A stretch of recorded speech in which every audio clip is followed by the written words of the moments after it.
Steve Morgan speaking, Australian Bass Tournaments. We have finished the Venom BARRA Australian Open. That's Monduran Dam down behind us. And I've got the guys that so nearly won their first Barra event. I really do think they're due Team SCMarine Doctor. Rob Wood, Tommy Wood, you got a lot of history on this lake, mate. And last night it was a nail biter, wasn't it? Oh, yeah, it was unbelievable. Like, I do have history on this dam. I was a guide here for years, and we used that to our benefit as much as we could. But, you know, Monduran is known as Lake Misery, and it's a really tough fish. But, geez, they turned it on for us last night. We got 5 fish by 5 o'clock, and then we run into you. We'd had a bit of battery problem, and we decided we might follow you home. And you were telling us we'll win. And so Tommy started writing his speech out on the way home in the boat.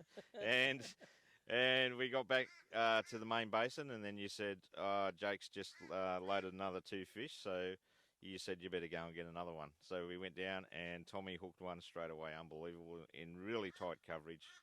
And we managed to pull this 95 out of the trees, and it was just incredible. You know, I just can't believe you can dig that deep in a fishing tournament and have success.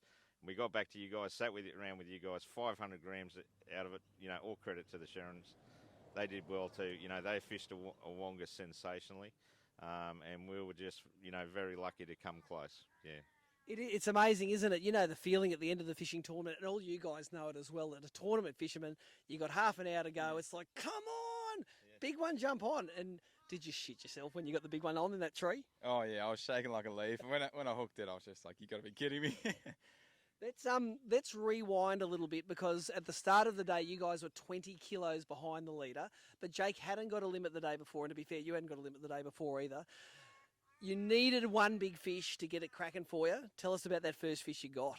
Yeah, so we were 20 kilos behind the leader. We were sitting in third, and we were on good fish. We dropped a big one the day before, so I knew we were going to get a good bag. And I was saying to Dad, we could win this. This could be ours.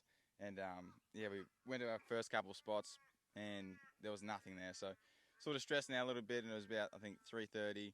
Pulled up in this one spot, and there was fish everywhere. Rolled out the black old slick rig, and yeah, she got clonked by a 109. Yeah, a 109. It happened to be the biggest barra of the whole tour, of the whole Australian Open. Eclipsed Glenn Smith's 108 the day before. Won you a nice Venom rod as well for that one. But that's a 17-kilo fish. You basically wiped out the deficit with one bite. Yeah, that's right. So we were thinking from there we could get our bag of 90s, but we just missed out with 190. So. Yeah. Tell us about the rig you're using. This is a tried and faithful bait all the way from the Barra Tour for the last 20 years. But run through this outfit and what you're throwing. Yep, so this is a Samaki Zing Extreme V2. It's an awesome rod. It's a 10 to 20 pound 7-footer. It's really good for casting out these little lures like these slick rigs, and it's got heaps of backbone to still stick them. 30 pound braid, 70 pound leader. Tell us what you do. This is obviously not a slick rig out of the packet. Anyone watching this that hasn't followed Barra much, these guys do everything to these slick rigs to make them swim properly. Take us through your modification technique.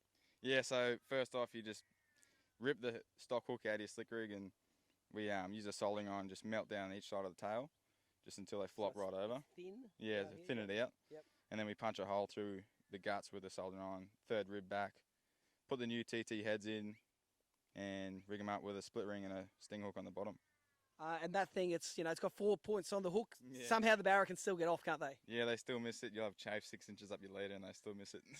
Tell us how you fish that. If someone, again, is watching this and they want to go and try to throw a slick rig, what's the technique in throwing this thing? What weight head have you got inside it? Yeah, it's pretty simple. This is the lightest weight they do, so it's a ½ ounce. And at Mondy, these fish are pushing right up in like 2 foot of water, so we're chucking this lure right up on the edge and just ripping it out. And they're feeding on the edge, so they're smashing it straight away. And that lighter head sort of gave us the ability to fish that shallow, whereas places like Tinaroo will fish a bit heavier and catch those fish out a bit wider. So it's not a lift and pop of plastic like you do for brim and flatties. It's like a slow roll and a rip if it's shallow water. Yeah, slow roll. I got a slow ratio reel just to help me slow down a bit. So, yeah. What sort of leader do you use? You're saying that you get Barra chafe marks all the way up. What leader do you guys use? Yeah, we use a bit of everything. This is 70 fluoro. We just went a bit bigger because the fish are pretty big in here. But when the water's a bit clearer, we'll drop down to that 50-pound Schneider. That monofilament in it holds them fine. So. 2 father and son teams in the top 2 ones. How good is it to fish with a young bloke and catch the barras? Oh, it's great. You know, like we've been doing this all our life, and I don't know, we just seem to this is our happy place, and we do it well. You know, we think we do it well. And Tommy's been so fortunate, you know, to have some great sponsors come along like Samaki.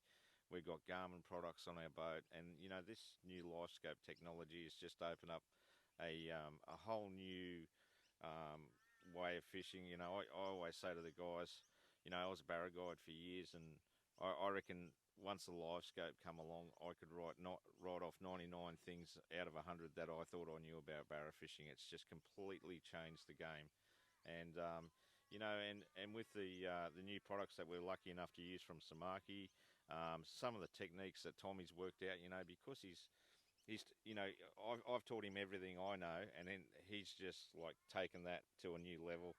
You know, he works out everything, the weights.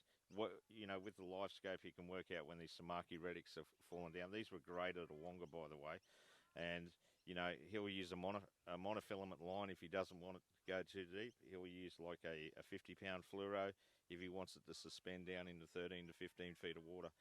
And you know, the amazing thing with these Samaki lures, out of the factory, they suspend perfectly, and they are the trick. You know, Yep. yeah, they've just really. They've helped us along the way, all the way, and Samaki have just looked after us. I think you really have made a name for yourself as being a jerkbait king in this joint. You know, we follow your advice. You know, we caught fish on those jerkbaits. We got a video coming out on exactly how this man fishes them, so there are going to be no secrets. Guys, well done. Your first win got so close, but we might see it later on in the Zerrick Barra Tour this year.